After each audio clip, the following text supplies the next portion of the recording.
এই লেকচারে আমরা রেকটিফায়ার সম্বন্ধে আলোচনা করব এবং রেকটিফায়ারের কয়েকটি বিশেষ ভাগ রয়েছে, যেমন half wave rectifier, full wave rectifier. Full wave রেকটিফায়ারকেও আবার দুটো ক্যাটাগরিতে আমরা বিশেষত ভাগ করে থাকি, যেমন centre tap rectifier, bridge rectifier. তো এই পার্টিকুলার লেকচারে আমরা হাফ ওয়েভ রেকটিফায়ার সম্বন্ধে আলোচনা করব। তার আগে আমরা জেনে নিই যে এই রেকটিফায়ার ব্যাপারটা বলতে কি বোঝায়। তো আমরা যেটা জানি যে ইলেকট্রিক এনার্জি অর্থাৎ বিদ্যুৎ শক্তি যেটা আমরা ব্যবহার করে থাকি সেটা মূলত কিন্তু অল্টারনেট ভোল্টেজের আকারে পাওয়া যায়। মানে যখন ইলেকট্রিক্যাল এনার্জিটাকে তৈরি করা হচ্ছে কোন একটা প্ল্যান্টে, তখন সেটা কিন্তু in the form of AC voltage হিসাবে থাকে। The supply has a voltage of 220 volt at a frequency of 50 Hz. তো আমাদের বাড়িতে যে ইলেকট্রিক লাইন আছে, তো আমরা অনেক সময় শুনে থাকি যে এই ভোল্টেজটা হচ্ছে 220 ভোল্ট। তো তোমরা মনে রাখবে যে 220 ভোল্ট মানে এটা কিন্তু অবশ্যই আরএমএস ভ্যালু, এবং 220 ভোল্ট শুধু বললে হবে না, যেহেতু এটা এসি ভোল্টেজ তাহলে তার একটা ফ্রিকোয়েন্সি থাকবে, সেটা হচ্ছে 50 hertz. In the USA it is 110 volt at 60 Hz. এটা আমেরিকায় 110 ভোল্ট থাকে, ফ্রিকোয়েন্সি হচ্ছে 60 Hz. For the operation of most of the devices in electronic equipments, a DC voltage is needed. কিন্তু আমরা যদিও বলেছি যে প্ল্যান্টে আমরা যখন বিদ্যুৎ শক্তিকে তৈরি করি সেটা এসি ভোল্টেজের আকারে থাকে, কিন্তু বিভিন্ন ব্যবহারিক যে বৈদ্যুতিক যন্ত্র থাকে সেটা যাই হোক না কেন সেগুলো সবগুলোই কিন্তু ডিসি ভোল্টেজে চলে। For instance A transistor radio requires A DC supply for its operation. মানে দেখো যে আমরা যদি কোনো একটা, আমাদের আগেকার দিনে আমরা রেডিও ইউজ করতাম, বর্তমানে টেলিভিশন ইউজ করি। তো এই যে রেডিও বলো বা টেলিভিশন যাই হোক না কেন সবই কিন্তু ডিসি সাপ্লাইয়ের সাহায্যে চলে। এখন যদি খুব ছোট ডিভাইস যদি হয়, অর্থাৎ রেডিওর মতো ছোট ডিভাইস যদি হয়, তাহলে এটাকে ব্যাটারি দিয়েও চালানো যেতে পারে, ড্রাই সেল দিয়ে চালানো যেতে পারে। But sometimes we use a battery eliminator in place of dry cells. কিন্তু দেখো যদি ছোট কোনো যদি যন্ত্র যদি হয়, তাহলে সেগুলোকে সাধারণত ব্যাটারি ইউজ না করে আমরা যেটা করতে পারি, একটা ডিভাইস ইউজ করি যেটাকে সবাই ব্যাটারি এলিমিনেটার এই নামে জানে। বিভিন্ন ইলেকট্রনিক শপ যেগুলো থাকে তারাও মূলত এগুলোকে ব্যাটারি এলিমিনেটার হিসেবে বলে। তোমরা হয়তো দেখে থাকবে যে যখন ল্যাপটপ ইউজ করো বা মোবাইলের চার্জার ইউজ করো, সেখানে যে রেক্ট্যাঙ্গুলার শেপের যে বক্স শেপের যে জিনিস যেটা থাকে, সেই ব্যাপারটাই কিন্তু এই এলিমিনেশনের কাজটা করে। তো এই যে ব্যাটারি এলিমিনেটার যেটা আমরা বলছি, এই ব্যাটারি এলিমিনেটারের কাজটা কি? এলিমিনেটার মানে হুইচ এলিমিনেটস মানে হচ্ছে রিমুভ করা, দূর করে দেওয়া।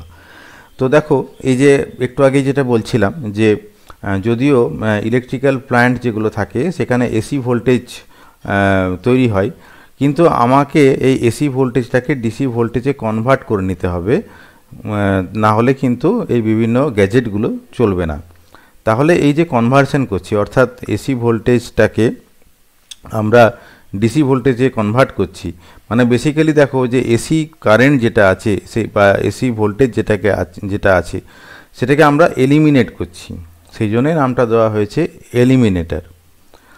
নাও it is almost all electronic equipments include A circuit that converts AC voltage of main supply into DC voltage. তাহলে যেটা হচ্ছে যে এখন যে সমস্ত ইলেকট্রনিক গ্যাজেট যেগুলো রয়েছে সেগুলোতে কি করা হচ্ছে, সেগুলো নিয়ে এমন একটা ব্যবস্থা থাকছে যে যাতে করে মানে একটা কম্প্যাক্ট জায়গার মধ্যে এই এসি ভোল্টেজটাকে ডিসি ভোল্টেজে কনভার্ট করার ব্যবস্থাটা থাকছে।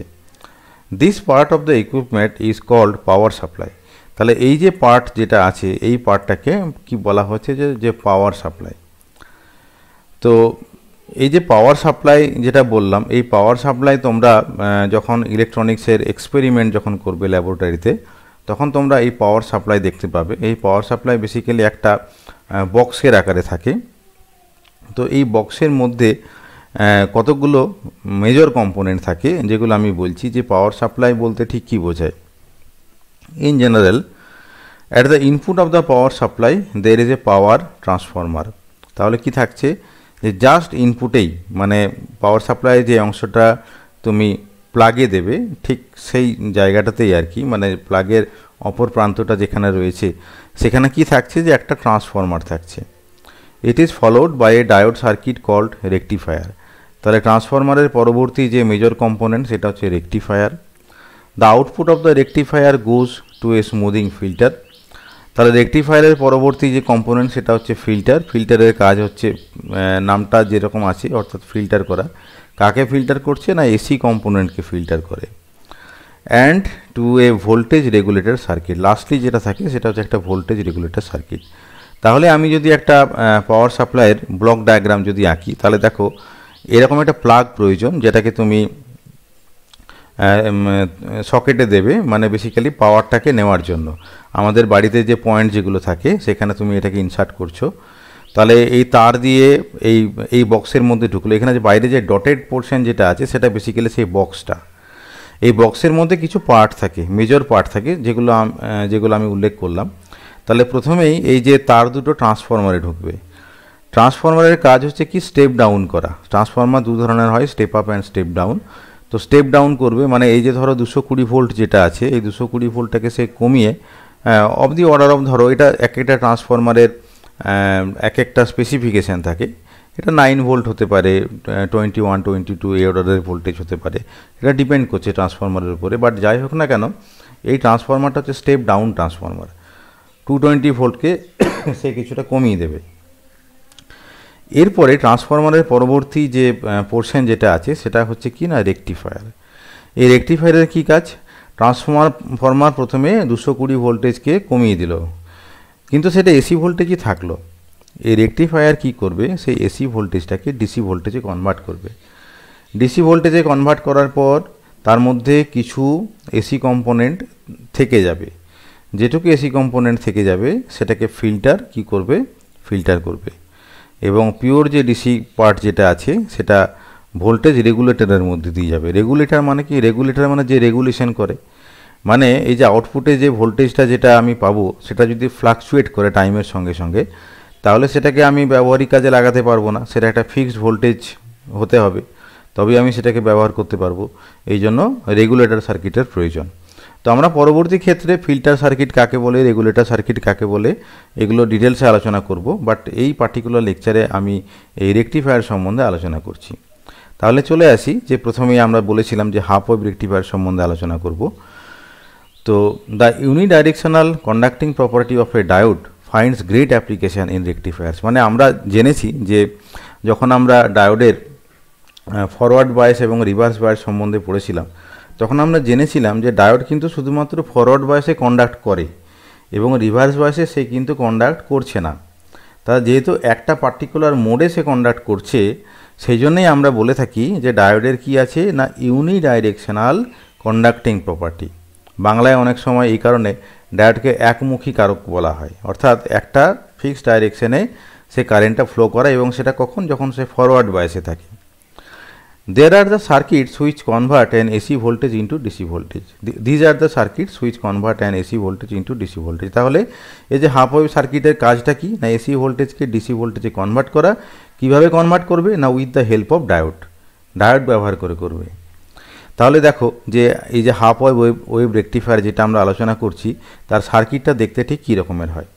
তাহলে প্রথমেই তো আমরা ট্রান্সফরমার সম্বন্ধে অলরেডি আলোচনা করেছিলাম, তাহলে এই পার্টটা আর বলছি না। এই পার্টটা বেসিক্যালি পাওয়ার সাপ্লাইয়ের যে পোর্শনটা প্লাগে তুমি দিচ্ছ, এই যে প্লাগটা এখানে ড্র করা রয়েছে, তাহলে এইটা হচ্ছে সেই ট্রান্সফরমারটা। দেখো ট্রান্সফরমার সম্বন্ধে তোমরা যখন পড়েছিলে কারেন্ট ইলেকট্রিসিটিতে, তখন জেনেছো যে এর কিন্তু দুটো কয়েল থাকে। এই যে লেফট সাইডের যে কয়েলটা, এটাকে প্রাইমারি কয়েল বলা হয়, আর এইদিকে যে কয়েল যেটা আছে এটাকে সেকেন্ডারি কয়েল বলা হয়। এখন স্টেপ ডাউন ট্রান্সফরমারে দেখা যায় যে নাম্বার অফ টার্নসটা সেকেন্ডারি কয়েলে একটু কম থাকে, যেহেতু স্টেপ ডাউন করা হচ্ছে। তো এই হচ্ছে ট্রান্সফরমারের সেকেন্ডারি কয়েলটা।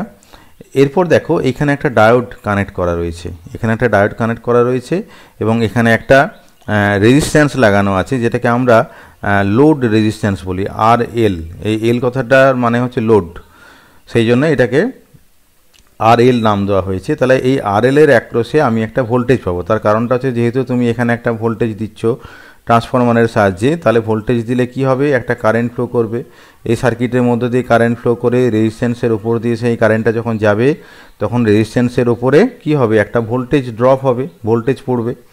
তাহলে আমি যদি কোনো একটা মাল্টিমিটার হোক বা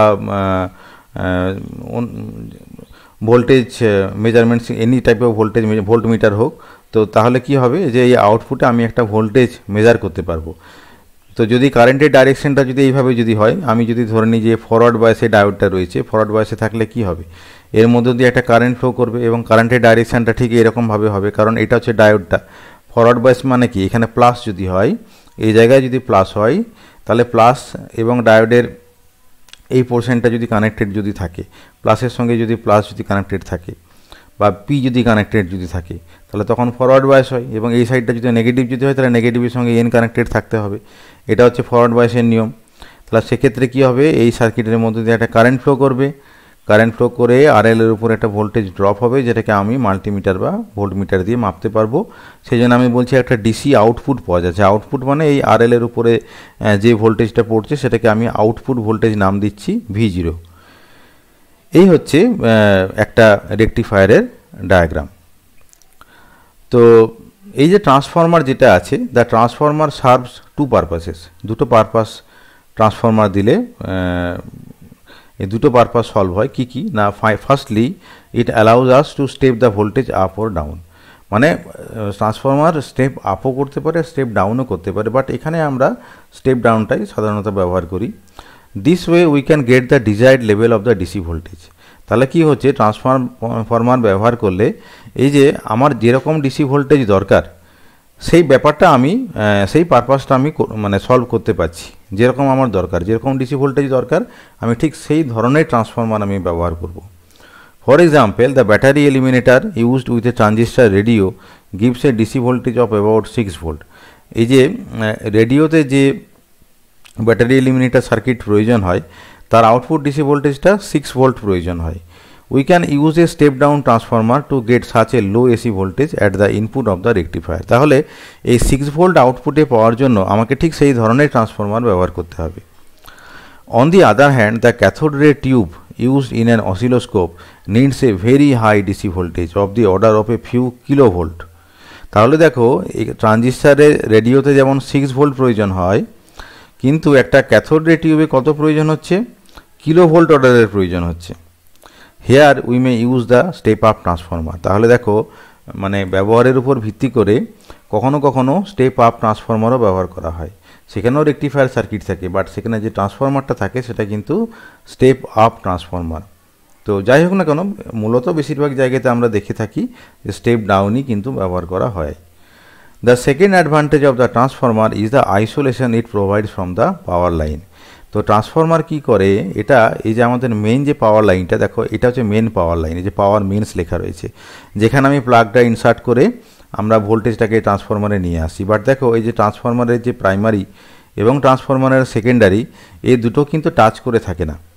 এটা by way of electromagnetic induction আমাদের এই ভোল্টেজটা তৈরি হয়। এটা আমরা কারেন্ট ইলেকট্রিসিটিতে পড়েছি। তাহলে কি ব্যাপারটা কি হচ্ছে, যে মেন লাইনের সঙ্গে দেখো এই যে সেকেন্ডারি কয়েলের ডাইরেক্ট কোনো টাচ থাকে না বলে আমরা এই কথাটা বলছি যে এই যে ট্রান্সফরমারটা বেসিক্যালি মেন পাওয়ার লাইনের সঙ্গে একটা আইসোলেশন তৈরি করে। It reduces the risk of electrical shock. তাহলে কি হয় যে আমাদের হাই ভোল্টেজে যে শক যেটা লাগে সেটা লাগার সম্ভাবনাটা অনেকটা কমে যায়। তো এইবারে দেখো যে এইখানে যে ডায়োড যেটা আছে, এই যে ডায়োড যেটা রয়েছে, ডায়োড এবং দেখো এই যে সেকেন্ডারি কয়েল যেটা রয়েছে, সেকেন্ডারি কয়েল, ডায়োড এবং এই লোড রেজিস্ট্যান্স, এই তিনটে কিন্তু সিরিজ সার্কিটে রয়েছে। আমরা হায়ার সেকেন্ডারিতে পড়েছি যে সিরিজ সার্কিট এবং প্যারালাল সার্কিট, শ্রেণী সমবায় সমান্তরাল সমবায়। তো এই যে ফিগারটা দেখেই তোমরা বুঝতে পারছো যে এই যে সেকেন্ডারি কয়েল, তার সঙ্গে ডায়োডটা এবং তার সঙ্গে এই যে লোড রেজিস্ট্যান্সটা, এই তিনজনের মধ্যে দিয়ে কিন্তু একই কারেন্ট ফ্লো করছে। এই আইএল কারেন্টটা এই তিনটে কম্পোনেন্টের মধ্যে দিয়ে কিন্তু সেম ভ্যালুতে ফ্লো করছে। তাই এই যে তিনটে এলিমেন্ট যেটা আছে, এই তিনটে এলিমেন্ট কিন্তু ইন সিরিজে রয়েছে। The primary of the transformer is connected to the power mains, এটা আগেই বলেছি যে প্রাইমারিটা মেনের সঙ্গে কানেক্ট করা থাকে। And AC voltage is induced across the secondary of the transformer, যেটা বলছিলাম যে এটা তো ম্যাগনেটিক ইন্ডাকশনের জন্য এই সেকেন্ডারিতে ভোল্টেজটা জেনারেট হচ্ছে, তাহলে এই জন্য বলা হচ্ছে যে এসি ভোল্টেজ ইজ ইন্ডিউসড। কিন্তু খেয়াল রাখতে হবে যে ভোল্টেজটা ইন্ডিউস হলো সেটা কিন্তু এসি ভোল্টেজ। এবারে দেখো যে এই যে ইন্ডিউসড এসি ভোল্টেজ যেটা আছে, this voltage may be less than or equal to or greater than the primary voltage depending upon the turns ratio of the transformer. তো যেটা বলছিলাম, এই যে দেখো এই যে প্রাইমারি কয়েল এবং সেকেন্ডারি কয়েল, এদের এই তারের একটা পাক সংখ্যা থাকে যেটাকে আমরা নাম্বার অফ টার্নস বলে থাকি। তো এই যে প্রাইমারি কয়েল এবং সেকেন্ডারি কয়েল, এদের যে পাক সংখ্যার টার্ন যেটা রয়েছে, সেই টার্নের রেশিও থেকে আমরা বলতে পারবো যে ভোল্টেজটা ইন্ডিউসড হবে সেটা প্রাইমারির যে ভোল্টেজ তার থেকে কম, বেশি না সমান হবে। তো এটা মূলত ডিপেন্ড করছে কিসের ওপর, যে নাম্বার অফ টার্নস অর্থাৎ পাক সংখ্যার উপরে। এইবারে দেখো যে এই যে প্রাইমারিতে যে ভোল্টেজ ইন্ডিউস, মানে প্রাইমারি কয়েলের মধ্যে ভোল্টেজ থাকার জন্য সেকেন্ডারি কয়েলে যে ভোল্টেজটা ইন্ডিউসড হয়েছে সেই ভোল্টেজটা আমরা ধরে নিচ্ছি যে স্মল ভি। তাহলে small V is equal to VM sine omega T. এখন দেখো এই যে স্মল ভি সমান ভিএম সাইন ওমেগা টি আমরা কেন বলছি, এটা বলার কারণ যেটা হচ্ছে যে আমরা তো আগেই বলেছি যে এই ভোল্টেজটা হচ্ছে কিন্তু এসি ভোল্টেজ। এসি ভোল্টেজ মানে কি, সেটা টাইমের সঙ্গে সঙ্গে ভ্যারি করবে। কেমনভাবে ভ্যারি করবে? সাধারণত যেটা দেখা যায় যে সেটা একটা সাইনোসয়েডাল ফর্মে ভ্যারি করে। আমরা ম্যাথামেটিক্সে দেখেছি যে এই যে সাইন ওমেগা টি, এই সাইন ওমেগা টি একে যদি গ্রাফিক্যালি যদি প্লট করা হয় তাহলে এটা দেখতে কেমন হয় সেটা তোমাদেরকে বলছি। তাহলে দেখো এখানে শুধু সাইন ওমেগাটি নেই, সাইন ওমেগাটির সঙ্গে ভিএমটা মাল্টিপ্লাই করা আছে। আর তোমরা এটা জানো যে এই যে সাইন ফাংশন যেটা আছে, এই সাইন ওমেগাটি মানে যে কোনো সাইন ফাংশনের ম্যাক্সিমাম ভ্যালু কত হয়? +1 হয়, এবং মিনিমাম কত হয়? -1 হয়। তাহলে -1, 0, +1 এই তিনটি ভ্যালুর মধ্যে, শুধু তিনটি ভ্যালু না, মানে এর মাঝে যে কোনো ভ্যালুর মধ্যে সেটা মুভ করে, বাট বাউন্ডারিটা হচ্ছে যে +1 থেকে -1। তাহলে দেখো এটাকে আমরা যদি গ্রাফিক্যালি যদি প্লট করি তাহলে এটা গ্রাফটা দেখতে এরকমের হবে। দেখো এখানে যেটা হরাইজন্টাল অ্যাক্সিস আছে সেখানে ওমেগা টিকে প্লট করা আছে, এবং যেটা ভার্টিক্যাল অ্যাক্সিস যেটা আছে সেখানে আমরা ভোল্টেজ ভিকে বলছি। ভি এর সঙ্গে সাফিক্সে একটা আই লেখা রয়েছে। এই আই মানে হচ্ছে যে অনেক সময় যেটা বলা হয় যে ইনস্ট্যান্টেনিয়াস ভি, ইনস্ট্যান্টেনিয়াস ভোল্টেজ। তো এটা কিন্তু টাইমের সঙ্গে দেখো এটা ভ্যারি করছে, এটা কিন্তু ফিক্সড নয়। এটা যদি ডিসি ভোল্টেজ যদি হতো তাহলে এই যে এটা যদি হরাইজন্টাল অ্যাক্সিস হয় তাহলে এই গ্রাফটা আমি একটা এরকম একটা স্ট্রেট লাইন পেতাম। স্ট্রেট লাইন মানে হচ্ছে যে টাইমের সঙ্গে তার কোনো ভ্যারিয়েশন নেই। কিন্তু এটা এসি ভোল্টেজ বলেই এই টাইমের সঙ্গে সঙ্গে দেখো ভোল্টেজের একটা এরকম সাইনোসয়েডাল শেপে একটা ভ্যারিয়েশন রয়েছে।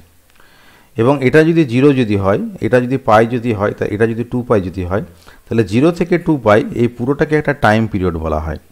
তাহলে দেখো এই একটা পার্টিকুলার টাইম পিরিয়ডের মধ্যে যখন ওমেগাটির ভ্যালুটা 0 থেকে 2π এর মধ্যে চেঞ্জ হচ্ছে, তখন দেখো এই যে ভিএম সাইন ওমেগাটি এর ভ্যালুটা কেমনভাবে চেঞ্জ হচ্ছে। এটার পিক ভ্যালু হচ্ছে ভিএম।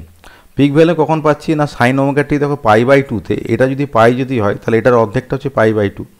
তাহলে π/2তে কী হয়, যে সাইন থিটার মানটা ম্যাক্সিমাম হয় এবং সেই ম্যাক্সিমাম ভ্যালুটা কত? 1 হয়। যেহেতু এই ইকুয়েশনে ভিএম দেখো মাল্টিপ্লাই করা আছে, ক্যাপিটাল ভিএম মাল্টিপ্লাই করা আছে, তাহলে এই যে পিক ভ্যালুটা কত হবে? ভিএম হবে। তাহলে 0 থেকে পাইয়ের মধ্যে দেখো প্রথমে কি হলো, যে প্রথমে 0 দিয়ে শুরু হলো, তারপরে পিক ভ্যালু ভিএম হয়েছে, তারপরে আবার ভোল্টেজের মানটা 0 হয়ে গেছে, তারপরে এইদিকে নেগেটিভ ডি থেকে ম্যাক্সিমাম হয়েছে অর্থাৎ -ভিএম হয়েছে, তারপরে আবার 0 হয়েছে। তাহলে ঠিক এইভাবে ভোল্টেজটা সময়ের সঙ্গে সঙ্গে ভ্যারি করে যাবে। তাহলে এটা হচ্ছে যে V is equal to VM sine omega T এর graphical representation. During the positive half cycle of the input voltage, the polarity of the voltage across the secondary is as shown in figure 4.14a. This polarity makes the diode forward biased. এখানে একটা উল্লেখযোগ্য ঘটনা এবারে উল্লেখ করি, আমরা পরবর্তী ফিগারে চলে আসি। দেখো এই ফিগারটা লক্ষ্য করো, এখানে যে সার্কিট যেটা আছে এই সার্কিটটা লক্ষ্য করো। তাহলে দেখো যে যেহেতু আমি আগের ফিগারটাতে দেখালাম যে এসি কারেন্ট মানেই হচ্ছে সেটা টাইমের সঙ্গে সঙ্গে কী হবে? ভ্যারি করবে। ভ্যারি করলে কি হবে, এই যে সেকেন্ডারিতে যে ভোল্টেজটা ইনডিউসড হলো তার মানটা কেমনভাবে ভ্যারি করবে দেখো এখানে ছবিতে দেখলেই বুঝতে পারবে। তার ভ্যালুটা কখনো 0 হবে, কখনো কী হবে যে প্লাস ভিএম হবে, কখনো প্লাস ভিএম হবে, আবার কখনো কখনো মাইনাস ভিএম হবে। তাহলে আমরা দুটো এক্সট্রিম নিয়ে আলোচনা করব যে প্লাস ভিএম হলে কি হয় এবং মাইনাস ভিএম হলে কি হয়। তো দেখো যে যখন আমরা ধরে নিচ্ছি যে সেকেন্ডারির অ্যাক্রসের যে ভোল্টেজ সেটা হচ্ছে প্লাস ভিএম। প্লাস ভিএম মানেটা হচ্ছে এরকম, আমরা এইভাবে ধরছি যে এই সাইডটাকে আমি প্লাস হিসেবে ধরছি এবং এই সাইডটাকে মাইনাস হিসেবে ধরছি। তাহলে এটা যদি প্লাস এবং নিচেরটা যদি মাইনাস হয়, অর্থাৎ সেকেন্ডারি কয়েলে যদি এইভাবে ভোল্টেজটা যদি ইনডিউসড যদি হয়, তাহলে দেখো এইখানে যে ডায়োড যেটা আছে এই ডায়োডের এই সাইডটাকে আমরা পি ধরি মানে প্লাস ধরি এবং এই সাইডটাকে মাইনাস আমরা ধরে থাকি। তাহলে কি হচ্ছে দেখো এই যে ডায়োড যেটা আছে এই ডায়োডটা কি হচ্ছে যে ফরওয়ার্ড বায়াসড হয়ে যাচ্ছে।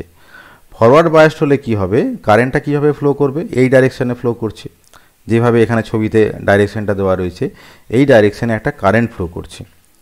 আবার দেখো এই ছবিতে তোমরা দেখতে পেয়েছো যে এই রিজিয়নটাতে দেখো এখানে এই যে ভোল্টেজের যে ভ্যালুটা সেকেন্ডারিতে এখানে কি হয়েছে মাইনাস ভিএম হয়ে গেছে। তার মানে পোলারিটিটা চেঞ্জ হয়েছে, মানে আগে যে পোলারিটি যেটা ছিল প্লাস ভিএম যেটা ছিল এখন এই জায়গায় কি হয়েছে মাইনাস ভিএম হয়েছে।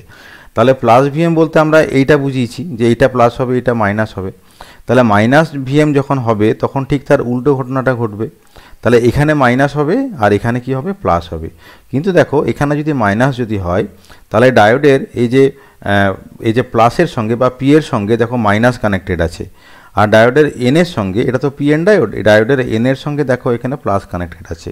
তাহলে এটা হচ্ছে কিন্তু একটা রিভার্স বায়াসের কনফিগারেশন। এবং আমরা জানি যে রিভার্স বায়াস হলে কি হয় যে ডায়োডের মধ্য দিয়ে কোনো কারেন্ট যায় না, ওই কারণে লেখা হয়েছে যে no current in the circuit. তাহলে দেখো এরকম দুটো ঘটনা ঘটছে।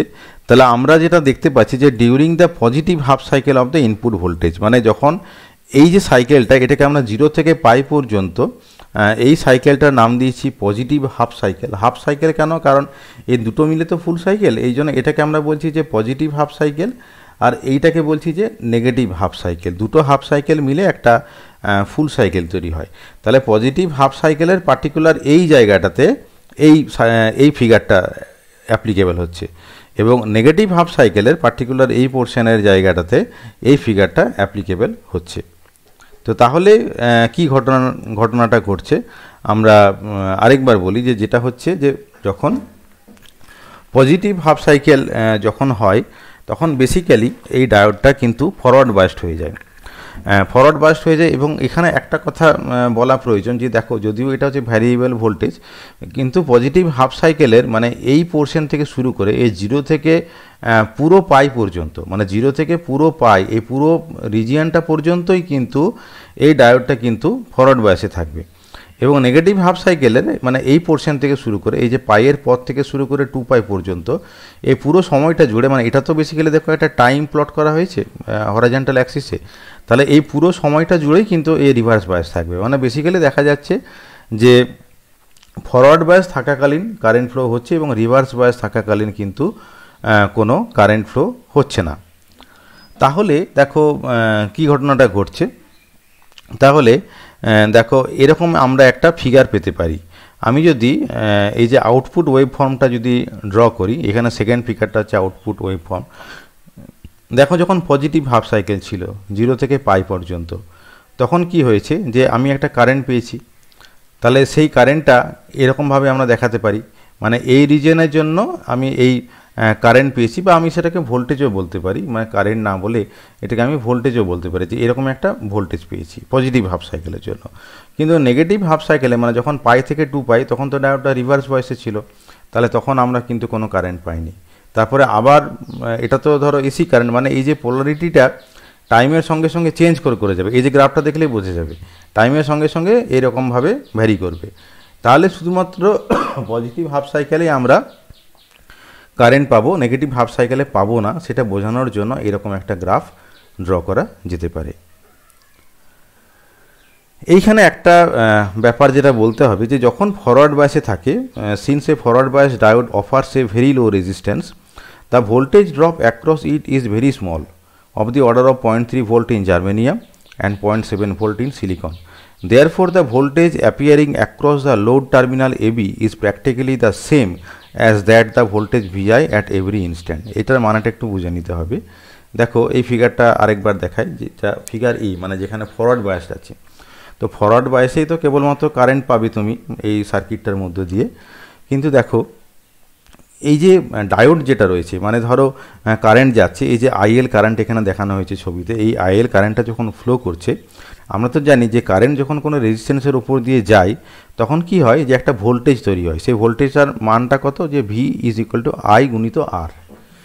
আর এর উপরে ডিপেন্ড করে কি হবে, যে একটা ভোল্টেজ ড্রপ হবে। কিন্তু এই যে ডায়োড যেটা আছে, এই ডায়োডের মধ্যে যে রেজিস্ট্যান্স যেটা থাকে, সেই ফরওয়ার্ড রেজিস্ট্যান্সের ভ্যালুটা এতটাই কম হয় যে এই ডায়োডের অ্যাক্রসে মানে কোনো সিগনিফিক্যান্ট ভোল্টেজ ড্রপ হয় না। এবং এই ভ্যালুগুলো হচ্ছে এরকম, যে ভোল্টেজ ড্রপের ভ্যালুটা কত হতে পারে, যে এটা হতে পারে 0.3 ভোল্ট ফর জার্মেনিয়াম আর 0.7 ভোল্ট ফর সিলিকন। মানে এই যে ডায়োডের মধ্যে যে ভোল্টেজ ড্রপ সেটা হচ্ছে নেগলিজিবল। তাহলে এই যে সেকেন্ডারির যে ভোল্টেজ যেটা আছে, এই সেকেন্ডারির পুরো ভোল্টেজটাই কিন্তু আলটিমেটলি এই লোডের উপরে ড্রপ হবে। কারণ লোডের মধ্যে দিয়ে যখন কারেন্ট যাবে তখন তো ভোল্টেজ ড্রপ হবে, এবং এই ভোল্টেজটা, এই যে সেকেন্ডারির যে ভোল্টেজটা এবং এই লোডের অ্যাক্রসের যে ভোল্টেজটা, এই দুটোর ম্যাগনিচিউডটা একই হবে, ম্যাগনিচিউডটা একই হবে। বাট আমি যদি কারচফসের ল যদি অ্যাপ্লাই যদি করি, তাহলে কারচফস ল অনুসারে একটা সার্কিটে, ক্লোজ সার্কিটে টোটাল ভোল্টেজটা 0 হয়। মানে আমি যদি এই ডাইরেকশানে যদি মুভ করি, তোমরা কেভিএল পড়েছো, তাহলে এখানে যেটা হবে যে minus V plus V is equal to 0। সেটাই আমি বললাম যে ম্যাগনিচিউডের দিক থেকে সমান, বাট কেভিএল যখন লিখবো তখন আমরা লিখবো যে মাইনাস ভি, এই দিক থেকে যখন যাচ্ছি নেগেটিভ থেকে পজিটিভ, সেই কারণে মাইনাস ভি, আর এখানে পজিটিভ থেকে নেগেটিভ, ওই কারণে plus V, minus V plus V is equal to 0। তাহলে এই সেন্সে আমরা বলছি যে ফরওয়ার্ড বায়াসের ক্ষেত্রে পুরো ভোল্টেজটাই কিন্তু লোডের উপরে পড়ে। During the negative half cycle of the input voltage the polarity gets reversed, পোলারিটিটা চেঞ্জ হয়ে যায় নেগেটিভ হাফ সাইকেল, এটা তো আগেই বললাম। The voltage V tries to send current against the direction of the diode. মানে যখন নেগেটিভ হাফ সাইকেলটা যখন হয়, এই যে ডায়োড যেটা আছে, এই ডায়োডের উল্টো দিকে কারেন্ট ফ্লো করার চেষ্টা করে। বাট আমরা তো এটা রিভার্স বায়াস পড়ার সময় জেনেছি যে এই কারেন্টটার ভ্যালুটা এতটাই নেগলিজিবল হয় যে সেটাকে আমরা ধরি না আর কি। মানে বেসিক্যালি যেটা হচ্ছে আর কি, এটা হচ্ছে practically no current flows through the circuit, এই জিনিসটা আমরা ধরে নিতে পারি। Therefore almost no voltage is developed across the load resistance. তাহলে যেহেতু এই সার্কিটের মধ্যে দিয়ে কোনো কারেন্ট যাচ্ছে না, তাহলে কারেন্ট না গেলে এই লোডের মধ্যে তো কোনো ভোল্টেজ ড্রপ তো হবে না। কারেন্ট না গেলে অবশ্যই আমরা বলবো যে লোডের মধ্যে কোনো ভোল্টেজ ড্রপ হবে না, because no current in the circuit. তাহলে এখানে যেমন লোডের মধ্যে এই পুরো ইনপুট ভোল্টেজটাই ড্রপ হচ্ছিল, দ্বিতীয় ক্ষেত্রে কি হবে, যে লোডের মধ্যে কোনো ভোল্টেজ ড্রপ হবে না। তাহলে কেভিএলটা অ্যাপ্লাইড হবে কি করে, কারণ কি এখানে তো সেকেন্ডারিতে একটা তো ভোল্টেজ রয়েছে। যেমন এখানে পোলারিটিটা চেঞ্জ হয়ে গেছে, এখানে দেখো প্লাস মাইনাস আছে, এখানে মাইনাস প্লাস আছে, নেগেটিভ হাফ সাইকেলের জন্য পোলারিটিটা চেঞ্জ হলো, কিন্তু ভোল্টেজের মানটা তো একই রয়েছে। ম্যাগনিচিউডটা আমি যদি বলি, মানে ধরো এখানে এই যে ভি লেখা রয়েছে, মানে এখানে ভি ভোল্টেজ ড্রপ হচ্ছে, তাহলে ব্যালেন্স হবে কি করে। কেভিএল যেটা বলছে যে একটা সার্কিটের মধ্যে আলটিমেটলি যেটা ভোল্টেজ ড্রপ হবে সেটা কিন্তু 0 হয়। তাহলে আমি এইভাবে বলবো যে এই ভোল্টেজটা অ্যাকচুয়ালি এই ডায়োডের অ্যাক্রসে পড়ে। কীভাবে পড়ছে দেখো, এইভাবে যদি আমি যদি যাই, তাহলে এটা যদি প্লাস মাইনাস, মানে আমি যদি এটাকে প্লাস ভি যদি বলি, তাহলে এই ডায়োডের ভোল্টেজটা এরকমভাবে হবে যে এটা হচ্ছে প্লাস ভি,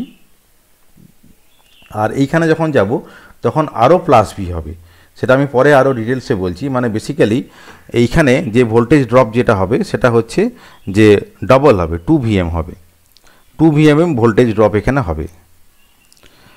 তো যাই হোক না কেন, যেটা হচ্ছে যে এইটা যদি প্লাস ভি যদি হয়, তাহলে প্লাস ভি, আবার এখানে যেটা হবে সেটা হচ্ছে যে ভোল্টেজ ড্রপ হবে প্লাস ভি, মানে এখানে ডায়োডের মধ্যে 2 VM ভোল্টেজ ড্রপ হবে। তো সেটাকে আমরা পিক ইনভার্স ভোল্টেজ বলি, সেটাকে এইভাবে আমরা ব্যাখ্যা করছি। তো let us again focus our attention on the diode in figure 1.14b।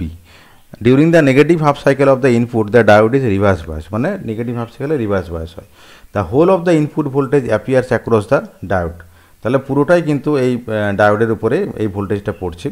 When the input reaches its peak value VM in the negative half cycle the voltage across the diode is also maximum. তাহলে ডায়োডের মধ্যে এই ভোল্টেজটাও কিন্তু maximum হচ্ছে। The maximum voltage is known as the peak inverse voltage. এই ভোল্টেজটাকে peak inverse voltage বলা হয়।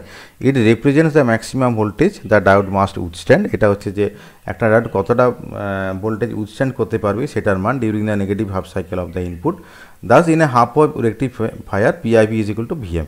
হ্যাঁ, এখানে একটু আমাদের বোঝাতে অসুবিধা হয়েছিল। এখানে এই যে ভ্যালু যেটা হবে এই ভ্যালুটাও ভিএম হবে, কারণ কেভিএল অনুসারে এটা যদি প্লাস থেকে মাইনাসে আমরা যদি ভি যদি বলি, তাহলে এইটা মাইনাস এটা প্লাস হয়ে গিয়ে এটা মাইনাস ভি হবে, অর্থাৎ V minus V is equal to 0। But এখানে যদি ভি যদি হয় তাহলে এখানেও মানটা ভি হবে। পিক ইনভার্স ভোল্টেজ যেটা আছে, পিক ইনভার্স ভোল্টেজটা এখানেও ভিএম হবে। তাহলে ভিএম কেন বলছি যে পিক ইনভার্স ভোল্টেজ, এটার একটু মানে নামটা দেখতে হবে যে পিক লেখা রয়েছে, যে পিক ইনভার্স ভোল্টেজ। তো এই যে পিক মানে হচ্ছে যে দেখো এখানে প্রথমে যে ইকুয়েশনটা আমরা দেখিয়েছিলাম যে V is equal to VM sine omega T, এখানে ভিএমটাকে আমরা কি বলছি যে পিক ভ্যালু, ভিএমটাকে বলছি যে পিক ভ্যালু। এখন ভিএমটা যখন পিক ভ্যালু তখন কি হচ্ছে যে ভিএমটা যখন পিক ভ্যালু তাহলে তখন এই ডায়োডের অ্যাক্রোসে ম্যাক্সিমাম কতটা ভোল্টেজ ড্রপ হতে পারে, ম্যাক্সিমাম ভিএমই হতে পারে। কারণ এটা যদি ভিএম যদি হয় তাহলে এটাকে কেভিএল অ্যাজ পার কেভিএল এই ভোল্টেজটাকে ব্যালেন্স করার জন্য এখানেও ওই সেম ম্যাগনিচিউডের ভোল্টেজই এখানে অ্যাপ্লাইড হবে। যেটা বেসিক্যালি দেখো যে যখন যেটা ফরওয়ার্ড বায়াসে ছিল তখন তো ডায়োডের মধ্যে কোনো ভোল্টেজ পড়ছিল না, ওই কারণে সেকেন্ডারির পুরো ভোল্টেজটা লোডে পড়েছিল এবং একটা কারেন্ট ফ্লো হচ্ছিল, কারণ লোডের মধ্যে দিয়ে কারেন্ট ফ্লো করবে। বাট রিভার্স বায়াসে আমরা জানি যে কারেন্ট যায় না, বাট ভোল্টেজটাকে অ্যাডজাস্ট করতে হবে এনিহাও। ওই কারণে দেখো যে এই যে সেকেন্ডারির যে ভোল্টেজ যেটা আছে এই সেকেন্ডারির ভোল্টেজটা এইখানে দেখো যে এই ডায়োডের উপরে পুরোটাই কিন্তু পড়েছে। তাহলে এটার ম্যাগনিচিউড মানে পিক মান যদি ভিএম যদি হয় তাহলে এরও পিক মানটা ভিএম হবে। তাহলে ওই জন্য এটাকে যেটা বলা হচ্ছে যে পিক ইনভার্স ভোল্টেজ। আর inverse voltage in the sense এটা যেটা বলা হচ্ছে যে দেখো এটা যদি প্লাস এটা যদি মাইনাস যদি হয় তাহলে আমি যদি এই ডাইরেকশানে যদি যাই তাহলে আমি বলবো যে প্লাস ভি, কিন্তু এইটা কিন্তু অবশ্যই মাইনাস হবে, মানে এটা মাইনাস হবে এটা প্লাস হবে, তবে যে ব্যালেন্স হবে। যেহেতু এটা মাইনাস এটা প্লাস হচ্ছে সেই কারণে ইনভার্স হচ্ছে, মানে এই ডাইরেকশান আর এই ডাইরেকশান দেখো অপোজিট হচ্ছে, মানে ইনভার্স হচ্ছে, সেই জন্য বলা হচ্ছে যে peak inverse voltage. It represents the maximum voltage the diode must withstand during the negative half cycle of the input. এটা আগেই বলেছি। তাহলে পিআইভির ভ্যালু হচ্ছে ভিএম। এরপরে দেখো যে আউটপুট ডিসি ভোল্টেজ। তো এই আউটপুট ডিসি ভোল্টেজটা আমরা কিভাবে বার করছি সেটা একটু ব্যাখ্যা করা যায়। The average value of A sine wave over one complete cycle is 0। একটা জিনিস লক্ষ্য করো যে তোমরা এটা গ্রাফটা যদি দেখো, এই যে ভোল্টেজের গ্রাফটা দেখো, এখানে একটা পুরো সাইকেল যদি কনসিডার করো মানে 0 থেকে 2π পর্যন্ত, তাহলে 0 থেকে π পর্যন্ত আমরা বলছি পজিটিভ হাফ সাইকেল এবং π থেকে 2π পর্যন্ত আমরা বললাম নেগেটিভ হাফ সাইকেল। তাহলে দেখো ফিগারটা দেখে যেটা বোঝা যাচ্ছে যে পজিটিভ এবং নেগেটিভ এদের যে এরিয়াগুলো তো একই, মানে এখানে যা এরিয়া রয়েছে এখানেও তাই নেগেটিভ দিকেও একই এরিয়া রয়েছে। এই কারণে একটা পুরো টাইম পিরিয়ড জুড়ে যদি আমরা ভাবি তাহলে আমরা বলতে পারি যে the average value of A sine wave over one complete cycle is 0। If A DC ammeter is connected in an AC circuit it will read 0। তোমরা যদি মানে একটা যে কোনো এসি কারেন্ট মাপার জন্য যদি তুমি একটা ডিসি অ্যামমিটার ইউজ করো তাহলে দেখবে যে সেটা কিন্তু 0 রিডিং দেবে। কেন 0 রিডিং দেবে? The DC meter reads average value of a current in a circuit. তার কারণটা হচ্ছে যে ডিসি মিটার কিন্তু বেসিক্যালি একটা average value of the current দেয়। যেহেতু একটা পুরো সাইকেল জুড়ে এসি কারেন্টের বা এসি ভোল্টেজের অ্যাভারেজটা 0 হয়, সুতরাং আমরা যদি ডিসি অ্যামমিটার ব্যবহার করি তাহলে আমরা 0 দেখব। নাও if the DC ammeter is connected in the half wave rectifier circuit, মানে ধরো এই সার্কিট যেটা ছিল ফিগার মানে হাফ ওয়েভ রেকটিফায়ার বলতে এই সার্কিট যেটা ছিল এখানে ধরো একটা কারেন্ট ফ্লো করছে, যেখানে ডায়োড লাগানো রয়েছে, এখানে লোড লাগানো রয়েছে। তাহলে ধরো এরকম লোডের এইরকম একটা জায়গাতে আমরা যদি ধরো একটা অ্যামমিটার লাগে, অ্যামমিটার তো সবসময় সিরিজ কানেকশানে লাগাতে হয়, ধরো এরকম একটা জায়গাতে একটা অ্যামমিটার লাগানো আছে। তাহলে প্রশ্ন হলো যে এই যে অ্যামমিটার বলতে ডিসি অ্যামমিটার, তাহলে এই ডিসি অ্যামমিটারটা কি কোনো কারেন্টের রিডিং দেবে? এটা হচ্ছে কোয়েশ্চেন। হ্যাঁ, উত্তরে তখন আমাদেরকে বলতে হবে যে হ্যাঁ সেখানে আমি যদি কোনো ডিসি অ্যামিটার যদি লাগাই তাহলে কিন্তু অবশ্যই সেটা একটা রিডিং দেবে। This indicates that there is some DC current flowing through the load RL. তার মানেটা কি হলো যে দেখো আমরা যদি শুধু যেখানে পিওর এসি কারেন্ট যেখানে ফ্লো হচ্ছে সেখানে ডিসি অ্যামিটার যদি লাগাই তাহলে জিরো রিডিং দেয়, কারণ সেই কারেন্টটা হচ্ছে যে পিওরলি এসি কারেন্ট। কিন্তু আমরা যদি হাফ ওয়েভ রেকটিফায়ার সার্কিটে যদি একটা ডিসি অ্যামিটার যদি লাগাই তাহলে কিন্তু দেখা যায় যে একটা ডিসি কারেন্টের ভ্যালু দেয়। তার মানে যেটা হচ্ছে নিশ্চয়ই এই সার্কিটের মধ্য দিয়ে ডিসি কারেন্ট ফ্লো করছে। We can find out the value of this current in a half wave rectifier circuit. তো এই কারেন্টের ভ্যালুটা কত সেটা আমরা কিন্তু বের করতে পারি। তো প্রথমে যেটা একটা ফিগার তোমাদেরকে দেখায়, দেখো এখানে কারেন্টকে প্লট করা হচ্ছে in terms of omega t. আগে ভোল্টেজ দেখানো হয়েছিল, এখন দেখো কারেন্ট দেখানো হয়েছে। এখন তোমরা জানো যে একটা পজিটিভ সাইকেলে কিন্তু কারেন্ট ফ্লো করবে এবং নেগেটিভ সাইকেল বরাবর কিন্তু কোনো কারেন্ট ফ্লো করবে না। এখন তো এইটা হচ্ছে যে কারেন্টের একটা ওয়েভ ফর্ম। এখন দেখো if we divide each ordinate of this curve by the value of the resistance RL we get the current wave form. মানে আগে আমরা যেটা ভোল্টেজের ওয়েভ ফর্ম যেটা দেখিয়েছিলাম, আমরা কি জানি যে V is equal to I R হয়, তাহলে আই সমান কত হবে, ভি বাই আর হবে। তাহলে দেখো প্রথমে এই যে এই ফিগার যেটা রয়েছে এখানে যে ফিগারটা ড্র করা হয়েছিল এগুলো কিসের ফিগার ছিল, এগুলো দেখো ভোল্টেজ মানে ভার্টিক্যাল অ্যাক্সিসে ভোল্টেজকে শো করা হয়েছে। তাহলে এই যে আউটপুট ওয়েভ ফর্ম যেটা আছে এটাকে আমরা আউটপুট ওয়েভ ফর্ম বলছি, কারণ আউটপুটে দেখো হাফ ওয়েভ রেকটিফায়ার সার্কিটে এই রিজনে কোনো কারেন্ট পাচ্ছি না। তাহলে এই আউটপুট ওয়েভ ফর্ম যেটা আছে এখানে দেখো V0 করা আছে মানে ভোল্টেজ। তাহলে ভোল্টেজকে আমরা যদি রেজিস্ট্যান্স দিয়ে যদি ভাগ করে দিই তাহলে কারেন্ট পাবো। তাহলে বেসিক্যালি দেখো এই গ্রাফটাকে আমরা যদি আর দিয়ে যদি ভাগ করি তাহলেই কিন্তু এই গ্রাফটা আমরা পাচ্ছি। তাহলে এটা হচ্ছে যে wave form of the current flowing through the load RL in a half wave rectifier circuit. এখন দেখো যে this is shown in figure 4.15। এই যে কারেন্টের গ্রাফটা আমরা দেখিয়েছি। Note that the two wave forms for current and voltage are similar. মানে এদের যে ছবিটা দেখতে কিন্তু একই হবে, কারণ একই হওয়ার কারণটা যেহেতু হচ্ছে এখানে সিম্পলি ভোল্টেজ ওয়েভ ফর্মকে কারেন্টের মানে রেজিস্ট্যান্সের ভ্যালু দিয়ে ভাগ করা হয়েছে। ওই কারণে যে গ্রাফের সিমিলারিটি কিন্তু আনচেঞ্জ থাকবে, একই থাকবে। Mathematically we can describe the current wave form as follows. মানে যেমন ভোল্টেজকে আমরা কীভাবে বলছিলাম যে V0 is equal to Vm sine omega T. তাহলে কারেন্টটাকে আমরা বলবো যে IL is equal to Im sine omega T. IL কেন নাম দিয়েছি, যেহেতু লোডের মধ্য দিয়ে কারেন্ট যাচ্ছে, লোড রেজিস্ট্যান্সের মধ্য দিয়ে, ওই কারণে IL বলছি।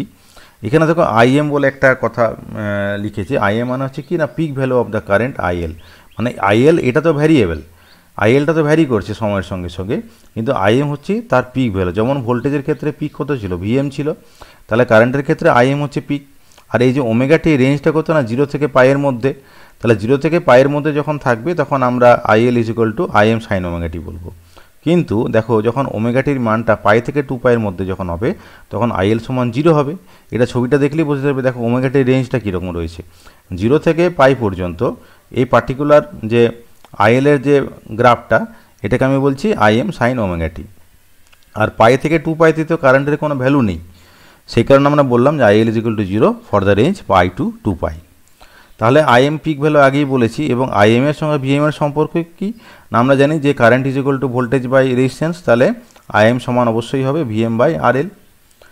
Since the diode resistance in the conducting state is assume to 0, এটা আগেই উল্লেখ করেছি যে যখন ফরওয়ার্ড বায়াসে থাকবে ডায়োডের কোনো রেজিস্ট্যান্সটা আমরা ধরছি না।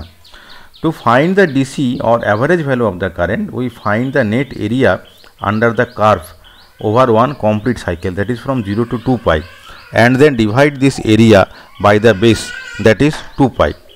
We first integrate and then use equation 4.5 and 4.6 to find the area. তাহলে দেখো এই ব্যাপারটা আমরা কিভাবে করছি তোমাদেরকে একটু ব্যাখ্যা করি যে average value of the current কি করে পাওয়া যায়। কারেন্টের অ্যাভারেজ ভ্যালু পেতে গেলে আমরা কিভাবে করছি দেখো, এই যে IL is equal to Im sine omega T, এটা তো আগেই আমরা বলেছি যে এই যে 0 থেকে পাই এই যে রেঞ্জ যেটা আছে 0 থেকে পাই এই রেঞ্জটার মধ্যে কারেন্টটাকে আমরা কীভাবে ডিসক্রাইব করছি, Im সাইন ওমেগা টি এভাবে আমরা ডিসক্রাইব করছি। তাহলে এই যে এরিয়া যেটা রয়েছে, এরিয়া কি করলে পাওয়া যায়, এরিয়া মানে হচ্ছে যেটা হচ্ছে যে কারেন্ট ইনটু এই যে আমাদের হরাইজন্টাল অ্যাক্সিস যেটা আছে এখানে ভ্যারিয়েবল প্যারামিটারটা কি, এটা হচ্ছে ওমেগা টি, তাহলে কি হচ্ছে যে এটা হচ্ছে কারেন্টের instantaneous value IL, IL into D omega T, D omega T আমরা লিখছি IL into D omega T, এবং এটার যে রেঞ্জ যেটা হচ্ছে সেটা হচ্ছে 0 থেকে 2 পাই। তাহলে 0 থেকে 2 পাই হচ্ছে এটার হচ্ছে range IL into D omega T. এখন আইএল এর মান কত? IM sine omega T. তাহলে দেখো আইএল এর মানটা আইএম সাইন ওমেগা টি বললাম এবং তার সঙ্গে ডি ওমেগা টি বললাম, এবং এই যে 0 থেকে 2 পাই এই পুরো রেঞ্জটাকে আমি দুটো পার্টে ভাগ করেছি, 0 থেকে পাই এবং পাই থেকে 2 পাই। তাহলে আইএল এর মানটা 0 থেকে পাইয়ের মধ্যে কত না আইএম সাইন ওমেগা টি হবে, সেই জন্য আইএম সাইন ওমেগা টি লিখলাম, এবং পাই থেকে 2 পাইয়ের মধ্যে কত হবে? 0 হবে। এইবারে ইন্টিগ্রেশন তোমরা করতে জানো যে আইএম সাইন ওমেগা টির জন্য আইএমটাকে কনস্ট্যান্ট বাইরে রেখেছি, সাইন ওমেগা টির জন্য হলো minus cos omega t, range হচ্ছে 0 থেকে পাই, এটার জন্য 0 এলো। এবার 0 এবং পাই এর ম্যাগনিচিউডগুলো আমি বসালাম কস ওমেগা টির জায়গায়, তাহলে 2IM হলো, তাহলে এরিয়া হয়ে গেল 2IM। তাহলে এইভাবে এরিয়া ফাইন্ড করতে হয়, এবং এটা আমরা যখন হায়ার সেকেন্ডারি ক্লাসে যখন পড়েছি তখন আমরা জানি যে ইন্টিগ্রেশনের সাহায্যেই কিন্তু এরিয়া বের করা যায়। তখন আমরা যেভাবে শিখেছিলাম, দেখো আমি যদি এরকম জায়গায় একটা স্মল রেক্ট্যাঙ্গুলার পোর্শন আমি যদি ড্র করি, এরকম একটা রেক্ট্যাঙ্গুলার পোর্শন যদি ড্র করি, এবং এই যে পার্টিকুলার ছোট জায়গাটা মানে এই ভার্টিক্যাল অ্যাক্সিসে এই পার্টিকুলার পোর্শনটা, এটাকে আমরা বলতে পারি যে ডি অফ ওমেগা টি, এবং এই যে এই পোর্শনটা দেখো এটা হচ্ছে আইএল অ্যাক্সিসকে বোঝাচ্ছে, মানে এইটা হচ্ছে যে আইএল, এই যে এইখান থেকে এই পর্যন্ত এটা হচ্ছে আইএল এর একটা ইনস্ট্যান্টেনিয়াস মান। তাহলে এই যে রেক্ট্যাঙ্গেল যেটা আছে এটার ভার্টিক্যাল ভ্যালুটা হচ্ছে আইএল, এবং এটার হরাইজন্টাল ভ্যালুটা হচ্ছে ডি অফ ওমেগা টি, মানে ওমেগা টির একটা ক্ষুদ্র পোর্শন, সেই জন্য আমি ডি অফ ওমেগা টি বলছি এই জায়গাটাকে। তাহলে আমরা জানি যে এরিয়া সমান হচ্ছে যে দুটো বাহুর গুণফল, তাহলে এই পার্টিকুলার বাহুটা যদি আইএল যদি হয়, আইএল কেন বলছি দেখো এই যে মানটা মানে এখান থেকে আমি যদি একটা লাইন আইএল অ্যাক্সিসে ড্র করি, তাহলে কি হবে যে এই পার্টিকুলার পোর্শনের জন্য এই অ্যাক্সিসে আইএল এর একটা তুমি মান পাচ্ছ, তার মানে বেসিক্যালি এই যে ভার্টিক্যাল মানে যে সাইড যেটা রয়েছে সেটা হচ্ছে কিন্তু আইএল, এবং এই যে হরাইজন্টাল যে ছোটো মতন যে সাইড যেটা আছে সেটা হচ্ছে ডি অফ ওমেগা টি। তাহলে এটা এই ছোট্ট রেক্ট্যাঙ্গেলের এরিয়া হচ্ছে আইএল ডি ওমেগা টি। তাহলে দেখো এই পুরো পোর্শন যেটা আছে এই পুরো পোর্শনটার এরিয়া কী হবে? এরকম অসংখ্য ছোটো ছোটো রেক্ট্যাঙ্গেলের সামেশন, সেই জন্য আমরা একটা লিমিট দিয়ে দিলাম যে 0 থেকে এই পুরোটা 2 পাইয়ের জন্যই করছি, কারণ এই জায়গাতে তো এরিয়াটা 0 হয়েছে, বাট আমরা যখন লিমিটটা যখন দিচ্ছি তখন 0 থেকে 2 পাই বলছি ফর্মুলাতে, এই জন্য এটা হচ্ছে এটার মানে ফিজিক্যাল সিগনিফিক্যান্স। তো যাই হোক না কেন, তো দেখো এখানে এরিয়ার যে ভ্যালুটা যেটা পেয়েছি 2IM, কিন্তু অ্যাভারেজ ভ্যালু যেটা করতে গেলে যেটা করতে হয় যে এই এরিয়াটা বের করার পরে তাকে বেস দিয়ে ভাগ করতে হয়। বেস মানে হচ্ছে 2 পাই, বেস 2 পাই কেন? দেখো রেঞ্জটা দেখো এখানে 0 থেকে 2 পাই, এটা হচ্ছে বেস। তাহলে এরিয়া এখানে পেয়েছো 2IM আর বেস হচ্ছে 2 পাই। তাহলে আই অ্যাভারেজ মানে আইডিসি, ডিসি মানেই হচ্ছে আই অ্যাভারেজ, তাহলে আই অ্যাভারেজ বা আইডিসি সমান হবে 2IM বাই 2 পাই, তাহলে আইডিসি সমান হচ্ছে IM বাই পাই। তাহলে এটা হচ্ছে যে ডিসি কারেন্টের মান। তাহলে ডিসি ভোল্টেজের মান কত হবে? মানে ধরো যে লোডের মধ্য দিয়ে তো কারেন্ট যাচ্ছে, মানে ডিসি কারেন্টটা যাচ্ছে, তাহলে ডিসি কারেন্টটা যাওয়ার জন্য লোডের মধ্যে কতটা ডিসি ভোল্টেজ ডেভেলপ হচ্ছে সেটা কি করে বার করবো? সেটা হচ্ছে VDC is equal to IDC into RL. এখন আইডিসি সমান IM বাই পাই, তাহলে IM by pi into RL. এখন এই ক্ষেত্রে আমরা যেটা ধরেছি দেখো যে যখন ফরওয়ার্ড বায়াসে যখন কারেন্ট ফ্লো করছে সার্কিটের মধ্য দিয়ে তখন ডায়োড রেজিস্ট্যান্সটাকে বেসিক্যালি কিন্তু আমরা 0 ধরে নিয়েছি, এবং শুধু তাই না এই যে ট্রান্সফরমারের যে সেকেন্ডারি উইন্ডিং তারও তো একটা রেজিস্ট্যান্স থাকতে পারে, বাট তার রেজিস্ট্যান্সটাকেও আমরা কিন্তু 0 ধরে নিচ্ছি।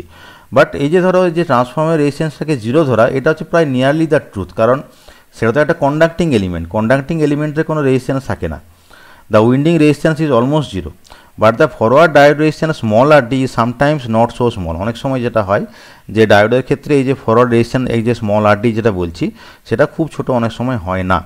সেক্ষেত্রে যেটা করতে হবে এই যে IM এর ভ্যালুটা যখন হবে যে IM অর্থাৎ maximum value of the current, এটা কত হবে যে maximum value of the current is equal to VM হবে, VM ডিভাইডেড বাই RL নাম বলে আমরা বলবো যে RL প্লাস RD। আগে যেটা IM is equal to VM by আমরা কি বলছিলাম যে IM ইজ ইকুয়াল টু মানে peak current is equal to VM by RL বলছিলাম আগের ক্ষেত্রে। দেখো এটা আমরা আগেও বলেছি যে IM is equal to VM by RL এই জায়গাটাতে, কিন্তু শুধু আরএল না বলে আমরা যদি ডায়োডের রেজিস্ট্যান্সটা যদি ধরে থাকি তাহলে আমাকে বলতে হবে যে আরএল প্লাস আরডি, এটা বলতে হবে। এবং এক্ষেত্রেও দেখো যে ভিডিসি সমান এই যে IM by pi into RL, এই যে ইকুয়েশন যেটা আছে, তাহলে তুমি ধরো এই আইএমের মানটা যদি বসাও তাহলে এইটা পাচ্ছি।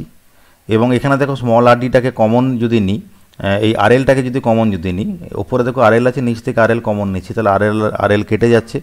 এবং আরডি বাই আরএল যেটা আছে, এই আরডি বাই আরএলটা যদি আরডির মানটা আরএলের থেকে খুব যদি ছোট হয় তাহলে এই ফ্যাক্টরটাকে নেগলেক্ট করতে পারো, তাহলে ভিডিসি সমান কিন্তু অলমোস্ট ভিএম বাই পাই হবে। তাহলে এটার থেকে যেটা বোঝা যাচ্ছে যে আরডির মানটা আমরা নেগলেক্ট করতে পারি। আচ্ছা, এবার আমরা একটা ছোট্ট এক্সাম্পল দেখে নেব। ছোট্ট এক্সাম্পলটার থেকে আমরা এই হাফ ওয়েভ রেকটিফায়ারের আরও একটু ভালো করে কনসেপ্ট নেব। যেমন ধরো, the turns ratio of A transformer used in a half wave rectifier is N1:N2 is equal two 12:1। তাহলে দেখো এই যে হাফ ওয়েভ রেকটিফায়ার যেটা আছে তার টার্নের রেশিওটা কত না 12:1, মানে প্রাইমারিতে 12 টার্ন থাকলে সেকেন্ডারিতে 1 টার্ন থাকবে। The primary is connected to the mains 220 volt 50 হার্জের সঙ্গে কানেক্ট করা আছে। Assuming the diode resistance in the forward bias to be 0, আমরা ধরে নিচ্ছি যে ফরওয়ার্ড বায়াসে ডায়োডে কোনো রেজিস্ট্যান্স থাকে না। Calculate the DC voltage across the load, তাহলে লোডের মধ্যে কতটা ডিসি ভোল্টেজ ড্রপ হবে। Also find the PIV of the diode, peak inverse ভোল্টেজটাও ফাইন্ড করতে হবে। তাহলে প্রথমে দেখো যে এই যে ট্রান্সফরমারটাকে বাড়ির মেন লাইনের সঙ্গে কানেক্ট করা আছে, তো আমরা আগে আলোচনা করেছি যে আমরা অনেক সময় বলি যে এটার ভোল্টেজটা হচ্ছে 220 ভোল্ট, বাট এটা কিন্তু অবশ্যই জেনে রাখবে যেটা হচ্ছে আরএমএস ভোল্টেজ। এই ভ্যালুটা হচ্ছে আরএমএস ভোল্টেজ। তাহলে মেন লাইনের পিক ভোল্টেজটা কত? মেন লাইনের পিক ভোল্টেজের ভ্যালু যেটা হবে সেটা হচ্ছে √2 টাইমস ইন্টু আরএমএস হয়, এটা তোমরা জানো, এটা পড়ে এসছো হায়ার সেকেন্ডারিতে। তাহলে ম্যাক্সিমাম প্রাইমারি ভোল্টেজ হবে √2 ইন্টু ভিআরএমএস, মানে 311 ভোল্টেজ। এইবার ধরো যদি এরকম একটা টার্ন যদি থাকে, মানে প্রাইমারি ইস টু সেকেন্ডারি টার্নটা হচ্ছে 12:1, তাহলে এটা হচ্ছে স্টেপ ডাউন ট্রান্সফরমার, কারণ N2তে টার্নটা কম আছে। তাহলে দেখো যে প্রাইমারির পিক ভোল্টেজ যদি 311 যদি হয়, তাহলে সেকেন্ডারির পিক ভোল্টেজ কত হবে? VM is equal two N2/N1 into VP, এটা ট্রান্সফরমারের ফর্মুলা থেকে তোমরা জানো যে secondary voltage is equal two N2/N1 into voltage of the primary. তাহলে 1/12, N2/N1 মানে 1/12 into 311 is equal to this one, মানে এটা হচ্ছে সেকেন্ডারির পিক ভোল্টেজ, মানে এটা হচ্ছে ভিএম এর মান। এখন ডিসি লোড ভোল্টেজ যে ভিডিসি, সেই ভিডিসি আমরা একটু আগেই দেখেছি এটা হচ্ছে ভিএম বাই পাই হয়। তাহলে ভিএম এর মান তুমি বের করেছো, ভিএম বাই পাই করে ভিডিসির মানটা বের করলে এখানে।